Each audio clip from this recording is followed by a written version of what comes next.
Oke, baik. Bismillahirrahmanirrahim. Assalamualaikum warahmatullahi wabarakatuh.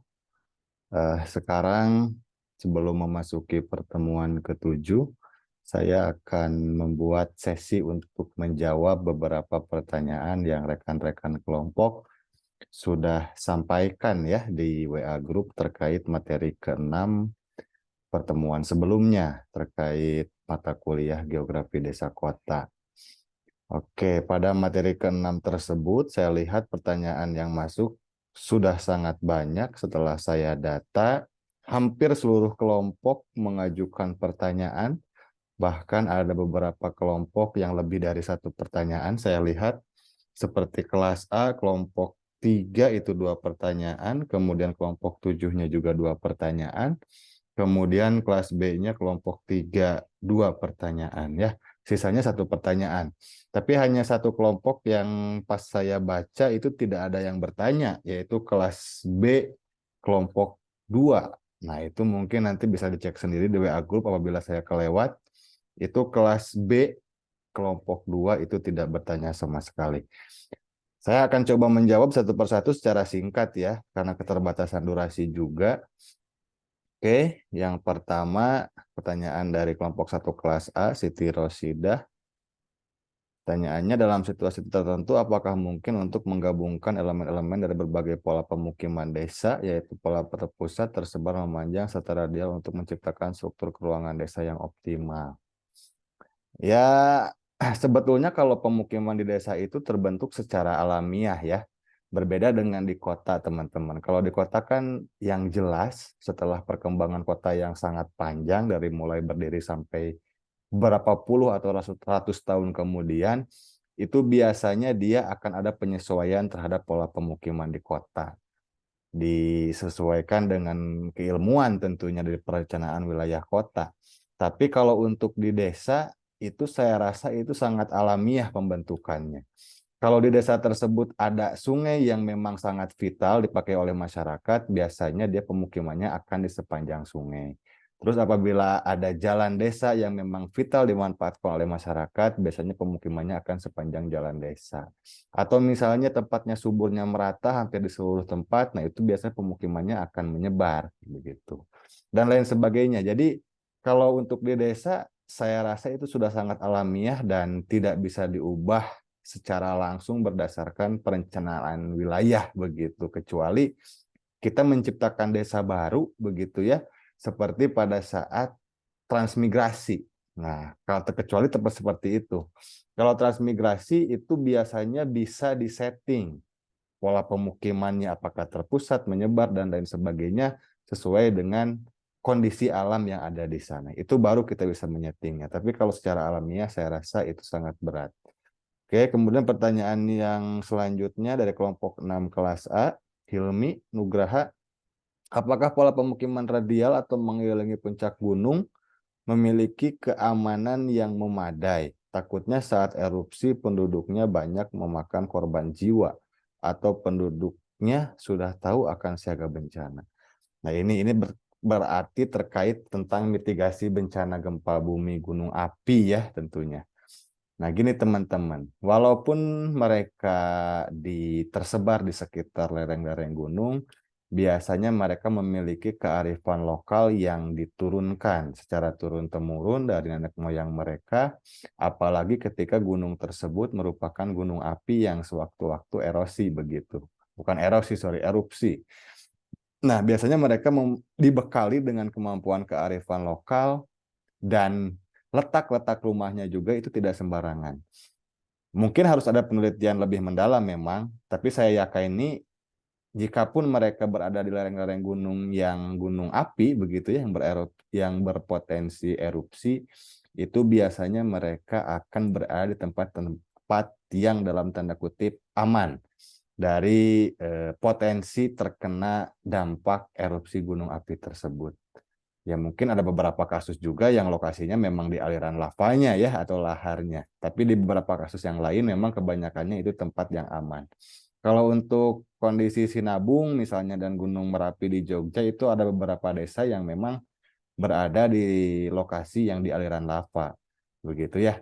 Dan itu harus dipindahkan memang terkhusus untuk desa-desa seperti itu. Tapi mayoritas saya rasa mereka berada di tempat yang aman dari potensi erupsi ya. Oke, kemudian dari kelompok 5 kelas B, Nazala Jan Julfah, pertanyaannya apakah mungkin semisal suatu desa yang telah dikategorikan sebagai desa potensi A berubah menjadi desa dengan potensi lain? Biasanya faktor apa yang menyebabkan perubahan itu terjadi? Nah, kalau ini sangat mungkin. Karena kan desa sekarang sudah beranjak ke desa modern. Jadi sudah tidak 100% tergantung dengan kondisi alamnya saja. Akan tetapi bisa dikembangkan oleh potensi sumber daya manusianya yang ada di desa tersebut. Sebagai contoh ya, misalnya di sebuah desa awalnya itu desa tersebut berpotensi sebagai desa pertanian, lahan sawahnya berlimpah dan lain sebagainya. Kemudian secara produksi padinya juga sangat banyak. Tapi seiring perkembangan zaman misalnya, di desa tersebut ada potensi yang lain, misalnya itu ada curug atau ada danau atau situ alami. Nah, masyarakat di sana ada yang mengerti terkait pariwisata, misalnya kemudian mengembangkan objek-objek potensi di desa tersebut untuk dijadikan pariwisata. Nah, di satu sisi langkah tersebut secara bertahap begitu ya, akan mengalihkan potensi desa di sana yang awalnya pertanian menjadi desa pariwisata. Secara income mungkin kalau pariwisata tersebut berkembang bisa mengalahkan income secara pertaniannya yang awalnya diunggulkan di sana. Bisa jadi seperti itu dan banyak contoh yang lain. Begitu ya, silakan dicari sendiri. Oke. Kemudian dari kelompok 5 kelas C, Sri Mulyati, pertanyaannya sendiri, dalam struktur tata ruang desa terdapat beberapa pola pemukiman desa, seperti halnya desa memusat, menyebar, atau radial atau linier, dan memanjang. Terkait pola keruangan di suatu desa, apakah bisa diubah dengan tujuan untuk pembangunan desa tersebut seperti halnya desa adat? Nah, antara diubah ya, diubah tadi seperti pertanyaan yang pertama, kalau diubah saya rasa berat karena memang kondisi desa yang kita kenal sekarang itu tumbuh secara alami begitu. Jadi kenapa mereka bikin rumah di sana? Kenapa polanya bisa seperti itu? Nah, itu mereka pun masyarakatnya sendiri tidak dengan sengaja membentuk seperti itu, tapi memang pola-polanya terbentuk secara alami begitu. Apakah bisa diubah seperti desa adat? Desa adat pun itu secara alami. Mereka membangun secara budaya dan apa ya dan mempola sedemikian rupa dan sampai sekarang pun kita mengenalnya sebagai desa adat. Itu pun terbentuk secara alami begitu dan tidak bisa direka-reka dengan sembarangan, mereka punya patokan dan panduannya masing-masing. Kalau kita campur tangan terlalu dalam pun ada kalanya itu menjadi sebuah hal yang mungkin akan ditolak ya oleh mereka karena mungkin melanggar pakem yang mereka anut begitu. Kalau kota saya rasa mungkin, tapi kalau desa itu sangat berat kecuali kalau desa tersebut dibangun dari awal, misalnya desa tersebut kena bencana, kemudian direhabilitasi dan direkonstruksi, kemudian kita setting sesuai dengan keinginan ahlinya misalnya, agar lebih bagus atau lebih ya adaptif terhadap bencana yang akan datang. Itu mungkin saja bisa terjadi, tapi kalau tidak ada apa-apa kemudian kita ingin merubahnya, nah itu akan menjadi permasalahan tersendiri nantinya. Oke, kemudian pertanyaan dari kelompok 4 kelas B. Nah, nada Hoirunisa, bagaimana aspek sosial dan budaya memainkan peran dalam membentuk struktur keruangan desa, serta bagaimana tantangan utama dalam menjaga dan mengembangkan struktur keruangan desa yang berkelanjutan. Oke, kita bahas pertanyaan pertama. Bagaimana aspek sosial dan budaya memainkan peran dalam bentuk struktur keruangan desa? Aspek sosial budaya dan tata ruang desa tentunya berjalan secara bersamaan begitu ya. Misalnya gini, beda gak antara budaya dan sosial antara desa yang pola pemukimannya terpusat dengan desa yang pola pemukimannya menyebar? Tentu akan ada perbedaan di sana. Misalnya yang terpusat mah mereka sering mengadakan kumpul di malam hari untuk misalnya melaksanakan ronda karena rumahnya berdekatan. Kemudian suka saling masak-masak atau dalam artian ngalaliwet gitu ya. itu sangat dimungkinkan kalau misalnya rumahnya saling berdekatan. Tapi kalau yang berjauhan misalnya, mungkin ke budaya tersebut ada, ya mungkin saja, tapi secara frekuensi akan sedikit lebih jarang dibanding dengan desa dengan pola yang memusat begitu. Nah, secara sosial itu sangat dimungkinkan berbeda ya antara setiap pola pemukiman yang ada di desa. Tergantung bagaimana masyarakatnya membangun sosial dan budaya yang ada di sana. Kemudian bagaimana tantangan utama dalam menjaga dan mengembangkan struktur keuangan desa yang berkelanjutan. Sebetulnya struktur keuangan desa itu kita tidak usah mengembangkan dan lain-lain ya, tapi ini hanya sebatas pengetahuan yang dimana itu menjadi ilmu pengetahuan bagi kita. Oh, di desa itu ada loh pola yang seperti ini, pola seperti ini, pola seperti ini. Kita tidak usah mengembangkan dan lain-lain, biarkan saja itu berjalan sesuai dengan alaminya begitu, sesuai dengan budaya dan sosial yang ada di sana. Kita gak usah campur tangan terkait hal itu.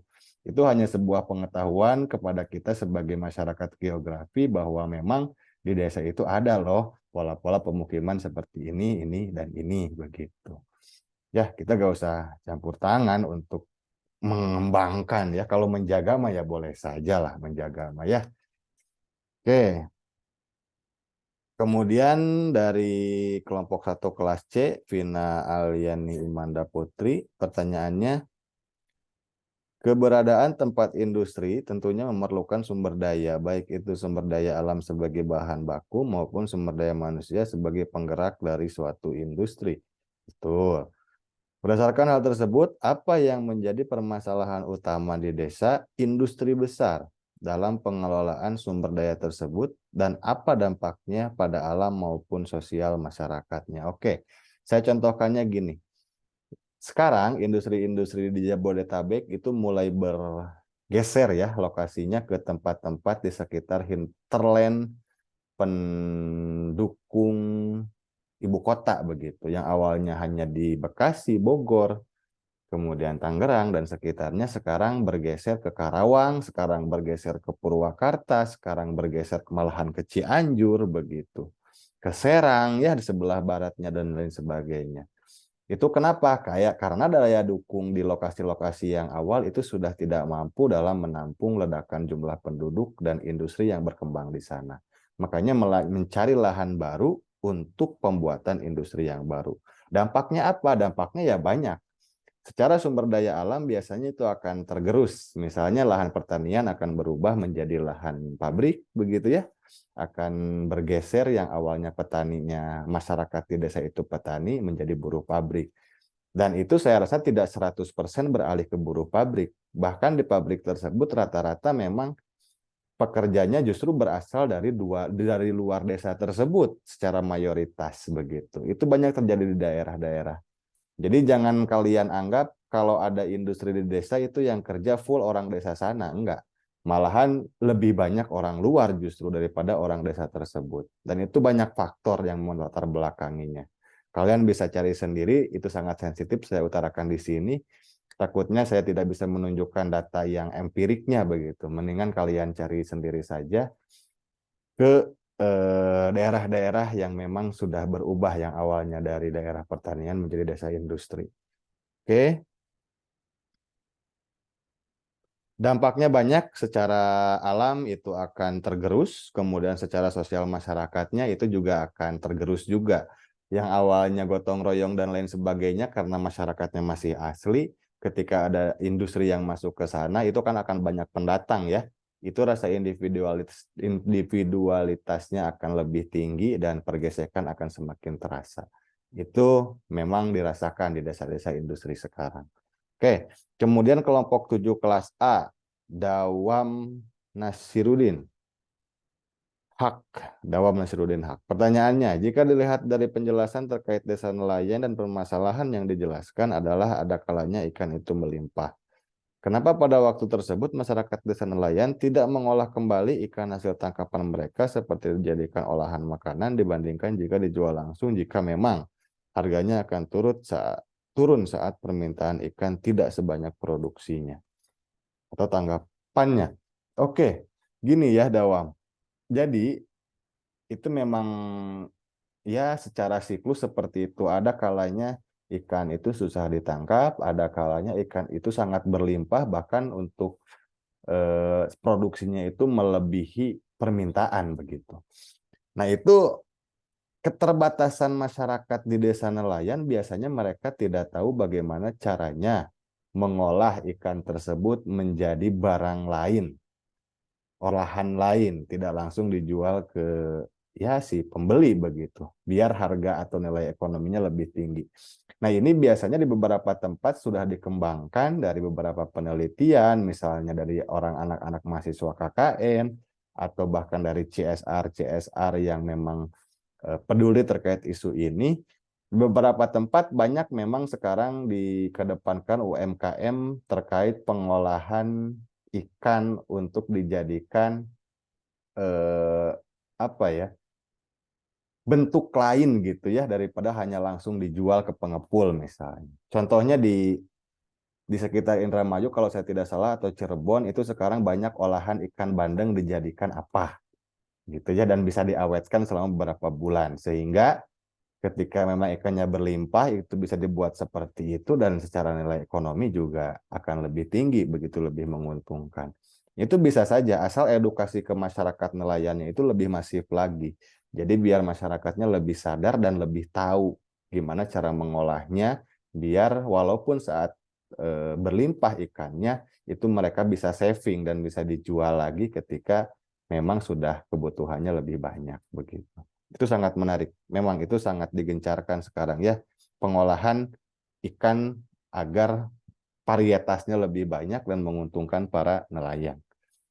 Itu kalau kamu mau konsen ke sana juga bisa mengadakan penyuluhan dan lain-lain di desa nelayan begitu ya, bagaimana cara mengolahnya. Oke, kemudian dari kelompok 2 kelas A, Muhammad Denda, pertanyaannya, apa saja contoh faktual dari penerapan teori von Thunen yang ada di Indonesia? Dan apakah penerapan dari teori tersebut benar-benar berhasil dalam memajukan kesejahteraan para petani? Oke, teori von Thunen itu menyebutkan bahwa jika pertaniannya membutuhkan biaya produksi lebih tinggi, itu dia harus diletakkan di lokasi yang dekat dengan kota atau dekat dengan pusat pertumbuhan. Kenapa? Itu biar mempermurah biaya kirimnya. Jadi ketika harga kos untuk pertaniannya tinggi, ya mudah-mudahan bisa tertekan dengan harga pengiriman yang rendah. Jadi harganya tidak terlalu tinggi nanti dijualnya.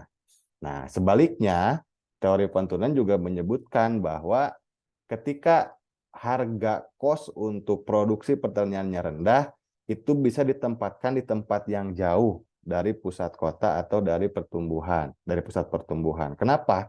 Karena ketika lokasinya jauh, walaupun lokasinya jauh, maksud saya ya, dan ongkosnya pasti tinggi, nah itu nanti margin harganya, harga jualnya itu tidak akan terlalu jauh dengan yang awal tadi gitu.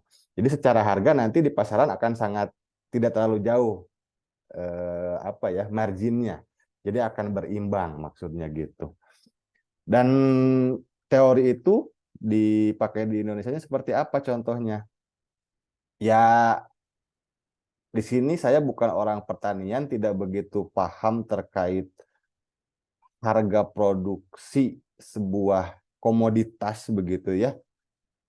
Detailnya seperti apa, tapi di sini saya ingin mencontohkan yang sederhana saja, misalnya cabai nih. Harga produksi cabai saya rasa lebih tinggi daripada harga produksi padi. Secara bibit, secara pupuk, secara perawatan, dan lain sebagainya. Jadi alangkah lebih baiknya jika kebun cabai itu ditempatkan tidak jauh dari pusat kota atau dari marketnya. Kenapa? Karena dia untuk menekan harga nantinya biar ongkos kirimnya lebih murah. Jadi walaupun harga cabainya nanti mahal, tapi ongkos kirimnya murah, nah ini tidak akan terlalu banyak membebankan ke level harga cabainya begitu. Kemudian kan cabai juga cepat busuk begitu, makanya jarak yang lebih dekat itu justru akan lebih membantu petani biar si cabainya tidak akan busuk dalam perjalanan. Berbeda dengan padi, misalnya padi maupun dia tempatnya yang jauh-jauh, itu kan tidak cepat busuk dan cenderung lebih tahan lama begitu. Walaupun ya ongkosnya lebih tinggi, tapi kan harga padi tidak terlalu tinggi untuk biaya produksinya. Makanya itu dia nanti tidak akan terlalu banyak jomplang untuk apa ya, harga akhirnya begitu. Jadi tidak akan terlalu tinggi. Jadi maksudnya seperti itu.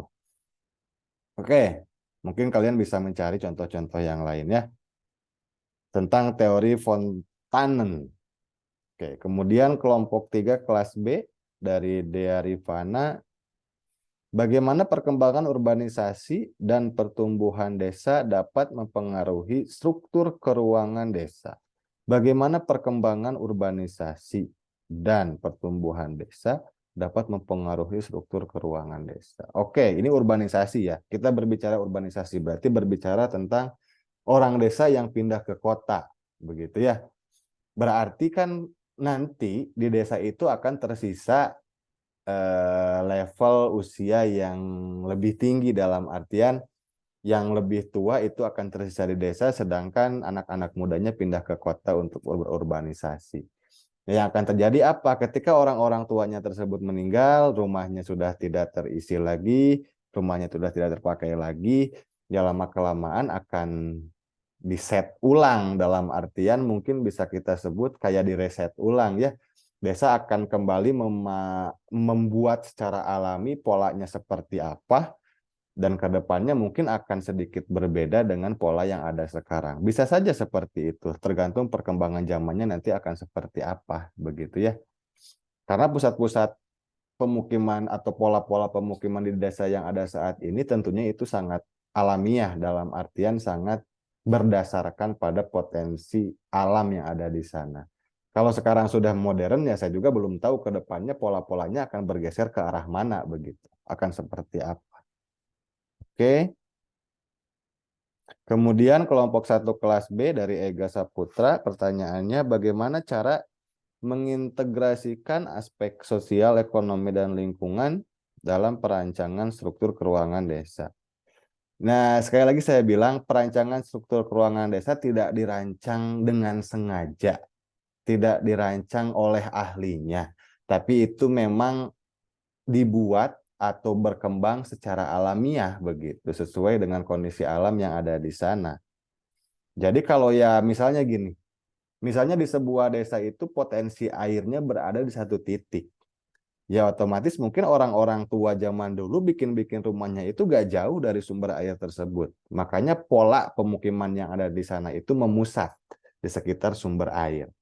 Itu kan alamiah ya, tidak disengaja dalam artian ada ahli yang menyuruh seperti itu, enggak. Tapi dia secara alamiah membuat rumah-rumahnya itu dekat dengan sumber air. Nah di sini ya perencanaan dan lain-lainnya saya rasa tidak akan bisa kita ikut campur lebih dalam karena itu berjalan secara ya natural begitu ya, sesuai dengan kondisi yang ada di sana pada waktu itu begitu ya. Oke. Kemudian kelompok 7 kelas C Amar Mujaki, bagaimana upaya untuk mempromosikan partisipasi masyarakat dalam perencanaan dan pengambilan keputusan terkait pengembangan keuangan desa. Ini lebih, kenapa pertanyaannya banyak ke pengembangan ya? Saya rasa jawabannya tetap sama seperti yang tadi. Jadi kita secara akademisi begitu ya, secara keilmuan tidak ada hak untuk campur tangan terkait perkembangan pola struktur keuangan desa. Kecuali pola struktur keuangan kota, itu kan ada jurusannya ya, pengembangan wilayah kota atau perencanaan wilayah kota. Tapi kalau desa saya rasa itu sangat alamiah, dan kita pun kalau campur tangan terlalu dalam canggung juga ya, takutnya ada apa. Tapi biarkan aja lah mereka berkembang secara natural sesuai dengan perkembangan zaman, asalkan dalam tanda kutip itu tidak terlalu banyak mengeksploitasi alam, yang ya berarti kita hanya bisa mengajarkan Sustainable Development Goal ya, atau SDGs-nya. Jadi paling kita hanya menyadarkan bagaimana biar masyarakat yang ada di desa itu jangan terlalu serakah terhadap alam yang ada di sana, sehingga itu bisa mewariskannya ke nenek bukan ke nenek moyang ke atas ya, ke anak cucu mereka begitu. Jadi biar mereka sadar aja terkait itu, mau perkembangannya seperti apa kita serahkan aja ke mereka. Begitu ya. Oke. Kemudian pertanyaan yang selanjutnya, kelompok 6 kelas B dari Ajeng Maulida. Struktur keruangan desa dipengaruhi oleh faktor alam dan faktor sosial. Betul. Pertanyaannya, apakah struktur keruangan desa saat ini menggambarkan ketidaksetaraan sosial atau ekonomi yang signifikan dalam masyarakat desa? Jika iya, apa penyebabnya dan dampaknya? Oke, nah ini saya punya dua contoh. Kalau misalnya secara budaya di desa tersebut memegang atau menganut sistem kasta, di Bali misalnya, atau di beberapa tempat yang lain di Indonesia, itu bisa jadi pola pemukimannya sedikit berbeda dengan di tempat yang lain. Misal, kasta dengan kasta yang tertinggi berarti rumahnya daerah sini. Kasta dengan golongan yang menengah berarti rumahnya daerah sini. Oh, kasta dengan golongan yang bawah rumahnya di sini. Itu bisa seperti itu. Ya. Jadi kesenjangan sosial ya mungkin dalam tanda kutip bisa dibedakan di sana. Begitu ya. Tapi di desa-desa yang lain yang tidak menganut sistem kasta, nah ini sangat plural ya, dalam artian sangat natural, tidak ada yang dibeda-bedakan dan mereka memiliki hak yang sama untuk membuat rumah dan menyusun pola pemukimannya masing-masing. Saya rasa begitu. Oke, kemudian dari kelompok 3 kelas A, Yumaila Yasmin. Yumaila Yasmin, bentar.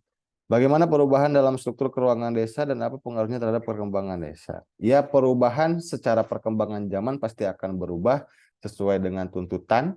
Kalau dulu misalnya desa-desanya berada di pinggir sungai karena memang transportasi utamanya di sungai, tapi ketika memang di situ dibuka jalan, jalan raya ya dalam artian jalan darat, itu mereka akan berubah menjadi di sepanjang jalan gitu perumahannya. Karena transportasi sungai sudah sedikit ditinggalkan. Misalnya gitu. Itu kan berkembang sesuai dengan perkembangan zaman. Bisa saja ya. Kemudian kelompok 4 kelas C, nama Agus Irfan. Pertanyaan, berkaitan dengan potensi desa terutama yang memiliki potensi pada bidang pertanian, bagaimana cara pengoptimalannya ketika terjadi pengalihan penggunaan lahan pertanian menjadi pemukiman? Atau permasalahan seperti menurunnya kualitas tanah yang menurunkan hasil panen. Untuk potensi desa, apakah hanya pemanfaatan dari sumber daya alam dan manusia, atau bisa juga menciptakan potensi atau menggali potensi, dan bagaimana cara untuk menggali potensi? Oke, mengoptimalkan lahan pertanian di tengah apa ya? Di tengah degradasi lahan ya, yang awalnya pertanian menjadi yang lain. Sebetulnya di beberapa tempat, di beberapa negara sudah dikembangkan. Jadi ada yang disebut dengan vertical garden misalnya. Jadi pertaniannya bisa dilakukan di gedung-gedung bertingkat. Jadi sawah itu bukan hanya di hamparan lahan sawah ya, tapi di gedung-gedung gitu. Di lantai 1 sawah, lantai 2 sawah. Jadi di Jepang ya contohnya sudah seperti itu. Karena lahannya menipis, maka di Jepang sekarang dibuat vertical garden seperti itu. Atau banyak hal yang lain. Misalnya ketika menurunnya kualitas tanah, nah biasanya petani suka ngerti tuh. Kalau memang kualitas tanah sudah menurun karena indikasinya itu salah satunya produksinya menjadi menurun, itu biasanya mereka akan membiarkan si tanah tersebut dalam beberapa waktu. Misalnya tidak ditanami dulu apapun, biarkan saja dibiarkan begitu saja, misalnya dalam 1 tahun atau beberapa bulan, itu untuk mengembalikan unsur haranya. Jadi biar kembali lagi unsur haranya dan nanti ketika di saat-saat tertentu itu dipakai kembali untuk lahan pertanian. Itu juga salah satu cara untuk memperbaiki kualitas tanah ya dalam hal ini kondisi haranya. Oke. Untuk potensi desa, apakah tergantung sumber daya manusia atau bisa menciptakan potensi lainnya? Itu sangat bisa. Sekarang kan zaman digital dan lain sebagainya. Banyak kok desa-desa yang sekarang sudah tidak tergantung dengan kondisi alam. Misalnya ada desa industri, ada desa kalau di sini di Tasik misalnya Gobras atau Taman Sari, itu kan desa-desanya sudah tidak tergantung dengan alam di beberapa tempat ya. Mereka mengandalkan industri bordel misalnya begitu ya, konveksi, membuat sendal dan lain sebagainya. Dan itu bisa digali tentunya. Digali dengan cara apa? Dengan cara kreativitas orang-orang atau sumber daya manusia yang ada di desa sananya, yang ada di sana begitu. Itu sangat mungkin. Kemudian kelompok 4 kelas A, Farhan Raudi, apakah struktur keuangan yang ada di desa-desa sudah mempertimbangkan terkait isu lingkungan seperti konservasi alam atau mitigasi bencana di daerah tersebut?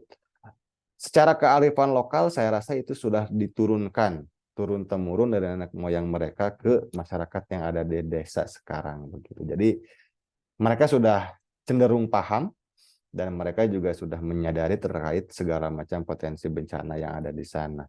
Kemudian apakah ada peran dari pemerintah dalam pembuatan struktur keuangan di setiap desa tersebut? Tidak ada. Pemerintah tidak ada campur tangan dalam membuat struktur keuangan desa. Saya pastikan itu secara teori ya, karena itu berkembang secara alamiah begitu. Apakah struktur keuangan di setiap desa sudah dibuat paling efisien? Nah, kalau efisien atau tidak itu harus ada ukuran tentunya ya. Tapi saya tekankan di sini semuanya dibuat secara alamiah. Kalau misalnya kalian mau tahu efisien atau tidak itu harus ada penelitian lebih lanjut tentunya. Saya tidak mau bilang itu efisien atau tidak. Itu harus ada data empiriknya dulu. Oke.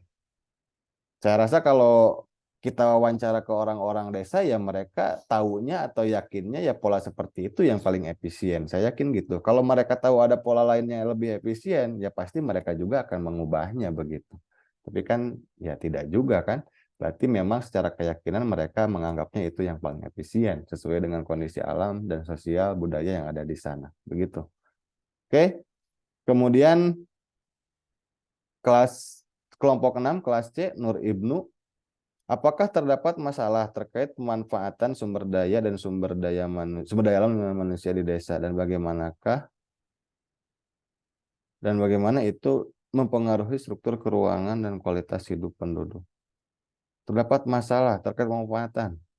Ya, masalah ya pasti ada ya, mau sedikit mau banyak pemanfaatan alam jika kita tidak atau jika masyarakat desa tidak memahami hal tersebut lebih mendalam, misalnya serakah dan lain sebagainya, itu akan jadi masalah. Misalnya sumber daya air akan berkurang di musim kemarau kalau kita terlalu serakah menebang pohon misalnya gitu dan lain sebagainya. Itu pasti ada saja masalah. Bagaimana itu mempengaruhi struktur keuangan dan kualitas hidup penduduk? Ya, itu juga saya rasa berpengaruh karena nanti jika masalah timbul biasanya akan secara sosial, ekonomi, budaya, bahkan keuangan juga akan bergeser, tapi tidak 100% bergeser waktu itu enggak. Itu akan bertahap dengan berjalannya waktu begitu. Oke, kemudian kelompok 5 kelas A, Adam Lutfi, dari klasifikasi desa potensi yang dominan terdapat desa kerajinan atau industri kecil. Dalam terbentuknya desa kerajinan, apakah secara alami seperti dengan kegiatan masyarakat sebagai pengrajin yang sudah dari dahulu atau terbentuk secara terencana seperti disengaja dibentuk karena terdapat objek wisata? Nah, ini harus ada penelitian lebih dalam ya. Kalian harus observasi langsung ke lokasinya, melaksanakan wawancara atau observasi juga, ditanyakan gitu. Nah, ini kerajinannya atau bentuk industri kecilnya dimulainya sejak kapan? Apa yang mempengaruhi industri tersebut terbentuk misalnya dan lain sebagainya. Nah, baru nanti setelah hasil wawancara tersebut dengan beberapa responden yang memang dipercaya begitu ya. Nah, baru kalian bisa menyimpulkan sendiri. Itu bisa segala kemungkinan bisa terjadi terkait hal itu. Begitu ya. Adam Lutfi. Oke, kemudian kelompok 7 kelas B, Vivi Silvia. Pertanyaan pertama, dalam perbedaan pola pasti ada kekurangan dan kelebihan bagi setiap penduduk. Dalam penentuan pola tersebut, apakah pemerintah ikut andil? Nah, ini pertanyaannya mirip dengan yang tadi. Pemerintah itu ikut andil atau tidak? Tidak. Saya pastikan tidak. Jadi pola pemukiman desa itu dia akan berkembang secara alamiah. Saya tekankan seperti itu ya, sesuai dengan kondisi alam dan sosial budaya yang ada di sana. Yang kedua, apakah struktur keuangan desa dapat mempengaruhi terhadap pertumbuhan ekonomi suatu desa? Nah, ini bisa. Struktur keuangan desa akan sangat mempengaruhi. Misal, jika di sebuah desa transportasinya yang lebih efektif memakai transportasi sungai, segala angkutan barang, segala angkutan jasa, dan lain sebagainya menggunakan sungai. Ketika aksesnya memang enak pakai sungai, lebih cepat dan lain sebagainya, nah itu pertumbuhan secara ekonominya akan lebih tinggi misalnya. Tapi ketika dibangun lagi jalan darat misalnya, setelah diukur penelitian itu lebih efektif. Nah berarti itu juga akan mempengaruhi secara ekonomi nanti terhadap desa-desa yang ada di sekitar wilayah tersebut. Jadi sangat berpengaruh ya, karena ya masyarakat membuat pola-pola seperti itu mungkin berdasarkan banyak pertimbangan dan mereka rasa itu yang paling efektif dalam perkembangan sosial budaya dan ekonomi yang ada di sana. Kemudian kelompok 7 kelas A Muhammad Apid Febriansa. Ketika suatu desa memiliki potensi yang sangat bagus dalam sektor perkebunan, tapi kepemilikan kebun tersebut dimiliki oleh pihak swasta dan pekerja sengaja didatangkan dari luar lingkungan masyarakat. Malah masyarakat sekitar tidak ikut andil dalam pengolahan pemanfaatan perkebunan. Apa solusi terbaik agar masyarakat sekitar bisa menjadi bagian dalam proses pemanfaatan perkebunan itu dan memicu potensi lain tumbuh di masyarakat? Apakah pemerintah harus ikut andil? Nah, kalau ini saya setuju. Masyarakat, pemerintah harus ikut andil menjadi penjembatan antara masyarakat sekitar perkebunan yang dikelola pihak swasta itu agar lebih mengakomodir masyarakat sekitar yang ada di sana untuk dipekerjakan. Tapi kita ingat ya, kadang-kadang kita harus melihat, oke, kita lanjutkan. Maaf, barusan terputus sinyalnya. Jadi barusan sampai menjembatani ya antara masyarakat dengan perusahaan pihak perkebunan yang mempekerjakan pihak luar bukan masyarakat sekitar. Nah, kita harus pintar-pintar melihat dari berbagai sudut dalam artian gini. Terkadang mereka atau perusahaan tersebut yang punya perkebunan tidak serta-merta tidak memiliki alasan kenapa mempekerjakan pihak luar. Bisa jadi masyarakat lokalnya tidak bisa diajak bekerja sama misalnya begitu ya. Atau bahkan sebaliknya, mereka sengaja untuk mempekerjakan pihak luar karena ingin menyisihkan masyarakat lokal. Nah, ini di sini kita harus dengan jernih melihat permasalahan tersebut, kita minta tolong kepada pihak pemerintah setempat, bagaimana caranya untuk muncul win-win solution agar masyarakat sekitar pun bisa ya diikutsertakan dalam prosesnya begitu ya, menjadi pekerja di sana tentunya dengan dua-duanya memiliki keuntungan atau kerjasama yang saling menguntungkan. Jadi kita harus bisa melihat dengan jernih dari berbagai sudut dan keputusan tersebut diambil berdasarkan alasan apa. Jadi biar kita bisa memutuskan dengan baik begitu ya. Itu sangat sensitif biasanya. Di beberapa tempat sering terjadi kerusuhan akibat hal ini. Oke. Kemudian dari kelompok 3 kelas A, Firza Ihsan, bagaimana perubahan teknologi seperti konektivitas internet mempengaruhi cara masyarakat pedesaan berinteraksi dan bekerja dalam struktur keuangan desa. Itu sangat signifikan, karena dengan adanya internet, informasi yang masuk ke desa semakin cepat, semakin pesat, dan ya bahkan dalam pola pekerjaan dan lain sebagainya, itu akan berpengaruh terhadap masyarakat desa. Kalau hubungannya dengan struktur keuangan desa, ya saya rasa sedikit demi sedikit mempengaruhi ya, tapi secara alamiah tentunya, dan tidak bisa dipaksakan secara cepat perubahan. Gitu. Oke, kemudian dari kelompok 2 kelas C, Mardialita Mandasari, berdasarkan klasifikasi desa nelayan, bagaimana upaya masyarakat desa nelayan mampu mengoptimalkan potensi yang dimiliki agar dapat bersaing dengan pasar global dengan tujuan kesejahteraan. Ya kita harus bisa mengadopsi teknologi untuk nelayan di kita. Saya kan pernah mencontohkan nelayan di Jepang itu dia punya GPS khusus, itu bisa mendeteksi ikan sedang berada di mana sekarang, menumpuknya begitu. Jadi nelayan tersebut efektif bergeraknya ke sana, kemudian pulang lagi dengan waktu yang singkat, tapi hasil yang didapatkan banyak. Kalau di kita kan masih tradisional ya tentunya, berangkat ke tengah laut belum tentu dapat ikan, pulang gitu. Nah, itu mungkin bisa di sedikit demi sedikit diadopkan lah ya ke masyarakat nelayan yang ada di kita. Bertahap bisa seperti itu gitu ya. Oke, dan lain cara sebagainya. Kemudian dari kelompok 3 kelas B Siva Yulia, mengapa pola pemukiman di desa memiliki kecenderungan memusat? Dan faktor apa saja yang menyebabkan pola pemukiman menjadi terpusat? Juga mengapa pemukiman desa sekitar membentuk pola? Ya cenderung memusat, beberapa tempat memang memusat, tapi di tempat lain juga ada yang tersebar, ada yang linier begitu ya, tergantung dengan kondisi alam yang ada di sana pada awal mula pembentukan desanya. Saya tekankan seperti itu. Terpusat kenapa? Karena biasanya mereka mendekati sumber air atau biasanya mereka mendekati lahan yang subur. Itu akan terpusat. Tapi di tempat lain yang pola alamnya tidak seperti itu, ya tidak akan seperti itu, akan tersebar, ada yang akan linier sepanjang sungai, misalnya sepanjang jalan desa dan lain sebagainya. Itu sangat alamiah perkembangannya ya, dan kita tidak bisa mereka-reka itu. Itu terjadi secara natural. Kenapa membentuk pola? Ya karena alam-alamnya berbeda. Potensi alam yang ada di desa-desanya berbeda. Makanya polanya pun beda-beda. Jadi masyarakat itu berusaha untuk beradaptasi dengan kondisi alam yang ada di desanya sehingga ya struktur keuangan desanya seperti itu gitu. Oke, kelompok 3 kelas C, Raisa. Nah, ini pertanyaan terakhir sepertinya. Raisa Rifatun Nabila, bagaimana pola pemukiman yang mengelilingi pusat fasilitas tertentu mempengaruhi distribusi sumber daya dan kebijakan alokasi? Apakah ada tantangan terkait pemerataan manfaat? Nah, ini istilahnya berat ya. Kebijakan alokasi apa itu maksudnya ya? Itu cukup ambigu untuk saya. Oke, saya coba cerna. Mudah-mudahan jawabannya tidak salah. Bagaimana pola pemukiman yang mengelilingi pusat fasilitas tertentu mempengaruhi distribusi sumber daya dan kebijakan alokasi? Oke, contohnya apa ya? Mungkin gini ya.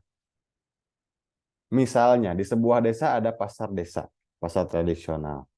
Nah, masyarakat yang ada di desa tersebut itu rumah-rumahnya itu ketika diteliti itu berada di sekitar pasar tersebut, mengelilingi pasar tersebut. Berarti itu kan pola pemukimannya terpusat begitu ya, mengelilingi fasilitas pasar tradisional tersebut. Nah, itu banyak alasan, misalnya ya biar deket lah kalau belanja, misalnya ya biar deket lah kalau ada butuh, pasti kan alasannya seperti itu. Tapi kalau hubungannya dengan sumber daya dan kebijakan alokasi, alokasi di sini maksudnya apa? Apakah mungkin alokasi dana desa yang terpusat di sana? Ya bisa jadi karena penduduknya mayoritas di sana gitu ya.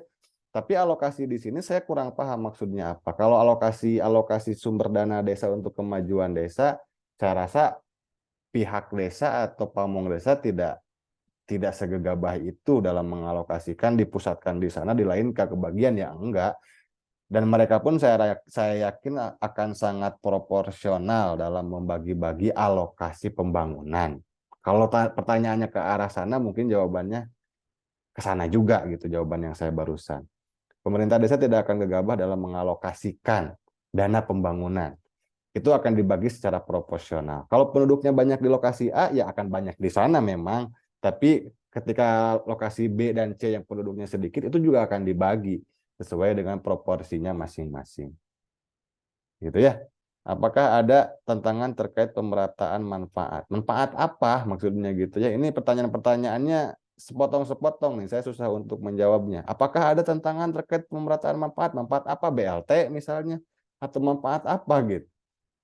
Ya, kalau berhubungan dengan kebijakan, saya rasa tantangan tetap ada ya, mau sekecil atau sebesar apapun kebijakannya. Tergantung kita bagaimana menyikapinya dan merespon terkait kebijakan tersebut. Saya juga akan menjawabnya secara umum aja.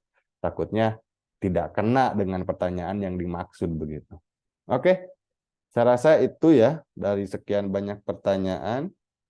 Kalau saya hitung 9 dengan 7, 16 dengan 7, 23 pertanyaan yang sudah masuk. Luar biasa. Dan saya ingin di pertemuan yang nanti yang ketujuh juga kalian bertanya seperti ini dan mudah-mudahan kelompok 2 kelas B bertanya ya di pertemuan yang ketujuh. Karena di pertemuan yang keenam ini saya anggap kalian tidak hadir karena tidak ada yang bertanya. Kemudian di pertemuan yang depan saya ingin yang bertanya bukan orang-orang ini, tapi orang yang lain di kelompok yang sama. Jadi saya gak ingin nama-nama ini muncul lagi di pertanyaan-pertanyaan di WA Group untuk pertemuan yang akan datang. Oke, terima kasih, pertanyaannya sangat luar biasa, sangat panjang-panjang, dan ternyata saya pun menjawabnya butuh waktu yang lama nih, durasinya hampir 1 jam. Gak apa-apa, itu untuk share ilmu aja ya. Mudah-mudahan teman-teman share pengalaman juga lebih bisa memahami lagi dengan pola struktur keuangan desa. Kalau kurang puas, silahkan bisa searching-searching lagi dari sumber-sumber yang relevan begitu ya, yang terpercaya dan bisa dipertanggungjawabkan. Oke, baik, sehat, sukses selalu. Assalamualaikum warahmatullahi wabarakatuh.